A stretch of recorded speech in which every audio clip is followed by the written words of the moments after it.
Sebetulnya cara mengatur waktu itu kembali lagi ke masing-masing orang ya kan. Mungkin kapasitas aku beda sama kapasitas kalian. Kemudian ada lagi circadian rhythm aku sama circadian rhythm kalian mungkin beda. Mungkin kalian lebih aktif di malam hari, aku lebih aktif di pagi sampai sore hari gitu kan. Dan itu nggak ada yang salah.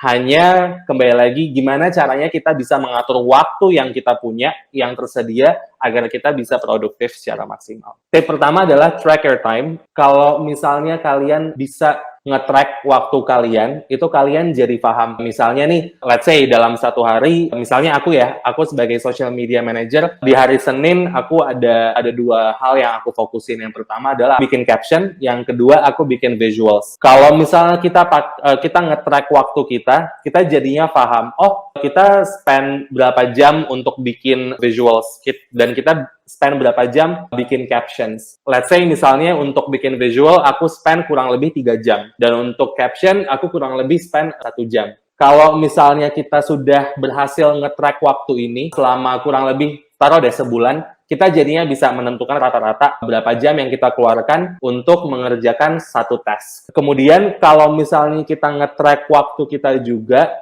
juga jadinya tahu, kita bisa mengidentifikasi mungkin ada distraction atau mungkin ada sesuatu yang menghambat kita, makanya satu task kita bisa ngerjainnya 6 jam atau 7 jam, padahal sebetulnya nggak butuh waktu selama itu ya kan. Dengan nge-track waktu kita juga bisa nih ngelihat dalam satu hari kita itu kerja efektifnya berapa jam. Kalau misalnya setelah kita lihat-lihat kita kerja itu 14 jam dalam sehari, nah itu kalian harus waspada karena kita bisa-bisa terkena burnout. Dan burnout is not a joke. Aku pernah dengar cerita orang yang burnout sampai akhirnya mereka ibaratnya lumpuh setengah badan. So you have to take it seriously. Jadi kalian harus waspada. Jadi minimal kalau aku memaksimalkan waktu aku 8 jam sampai 9 jam, kecuali ada hal-hal yang urgent gitu.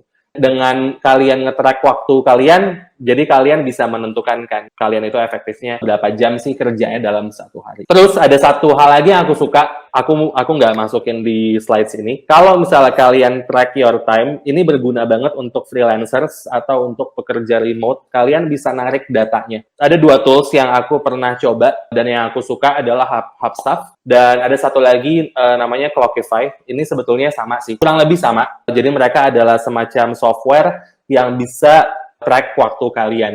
Dan kalian juga bisa, aku akan tunjukin.